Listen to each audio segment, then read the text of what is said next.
पर जी श्री राधा बाबा और श्री भाई जी महाराज दोनों ही गोरखपुर की गीता वाटिका के उच्च कोटि के संत थे। उनकी पहली भेंट के बारे में कहा जाता है कि जैसे ही श्री राधा बाबा गीता वाटिका आए और भाई जी महाराज जी से मिले, तभी से श्री राधा बाबा जी के अद्वैत जीवन वेदांत विचारधारा एकाएक श्री राधा कृष्ण भक्ति में परिवर्तित होती गई। महाराज श्री कृपा करके उस भक्ति रस के बारे में हम लोगों को भी बताएं, जिससे बस पल भर के ही क्षण में भगवत प्राप्ति के मार्ग खुल जाते हैं और संत जन आजीवन उस रस का अनुभव करते हैं। ये सबको नहीं मिलता, ये जन साधारण बात नहीं है। बहुत जन्मों की कमाई के बाद ऐसा संयोग बनता है। ये कोई ऐसा थोड़ी एक छू लिया तो हो गया। भाई जी ने कितनों को छुआ होगा, केवल राधा बाबा को छुआ क्या? वो तो ऐसे दैन्य महापुरुष थे। भाई जी ने केवल राधा बाबा के चरण छुए क्या? इसमें तैयारी राधा बाबा की। भाई जी के हृदय की पूछो तो पूरे विश्व को राधा कृष्ण का प्रेम प्रदान करने के लिए हर समय उत्साहित रहते थे, लेकिन पात्र तो मिले।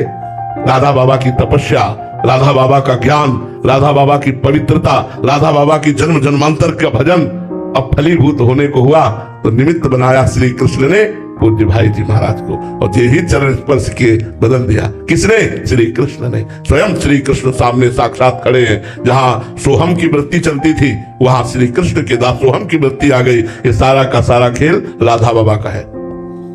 हमारी बात मानो ना, हम भाई जी के दास हैं, लेकिन इस समय सारा का सारा खेल उस पूज्य महापुरुष की है, जिसने जीवन को राख बना दिया, जिसने जीवन को अपने राख बना दिया, और भाई जी ने जो भी छुआ उस राख को सोने में बदल दिया।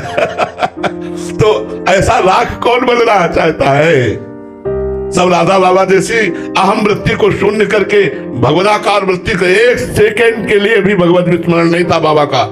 एक सेकेंड के लिए भी पहले ही इतनी आत्मनिष्ठा थी कि जब पूज्य श्री जयदयाल गोविंदका जी ने कहा कि भाई जी से हनुमान प्रसाद पोद्दार जी से मिले, तो उनका मुझे किसी से मिलने की कोई आवश्यकता नहीं, बाबा के वचन पढ़ लेना।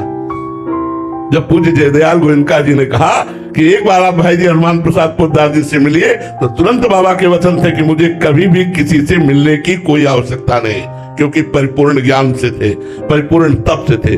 अब यहाँ लीला होनी थी, अब यहाँ लीला होनी थी कि बाबा को प्रेम रस में डुबोना था, तो श्री कृष्ण रूप भाई जी महाराज वह चमत्कार प्रकट कर दिए।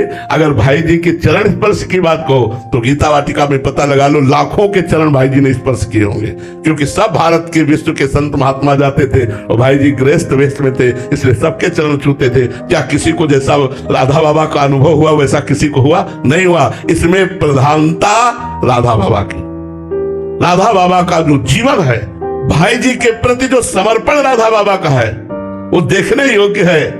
भाई जी का शरीर पूरा हुआ, जहां चिता लगी वही पूरा जीवन निर्वाह किया। जहां भाई जी बैठे वही बाबा बैठे, जहां भाई जी सारा कर दिए वही बाबा किए। ऐसा समर्पण तो देखो, श्री कृष्ण की महिमा तो अमोघ है ही, लेकिन उनसे बढ़कर उनके दासों की महिमा है, उनसे बढ़कर उनके दासों की महिमा है। तो भाई जी की महिमा तो है ही, लेकिन भाई जी से बढ़कर के पूज्य राधा बाबा की यहाँ महिमा है। उनका समर्पण, उनकी तपस्या, उनका भजन, उनका त्याग, उनका अपनापन भाई जी को दे देना, ये सब बड़ी बात है। तो सब न भाई जी हो सकते हैं और न सब राधा बाबा हो सकते हैं। इसलिए भजन करो और इनकी चरण रज की याचना करो कि ये कृपा करें, यत्किंचित राधा माधव में प्रेम हो जाए। ना भाई जी बन सकते, न राधा बाबा बन सकते हैं।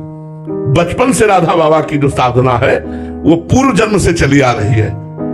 छूते ही काम बन गया, छूते। जैसे पूज्य जगदीश बाबा गौरांग दास बाबा को ऐसे क्या देख रहे वृंदावन, और दिव्य वृंदावन, दिव्य गौएं, दिव्य सगा, क्या उन्होंने किसी को पहली बार छुआ था क्या?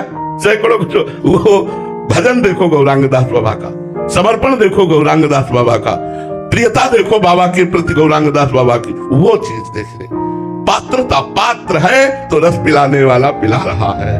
हमारे को इन दोनों महापुरुषों की चरण रज की वंदना करके याचना करनी है कि आपकी कृपा से यत्किंचित राधा माधव में प्रेम हो जाए।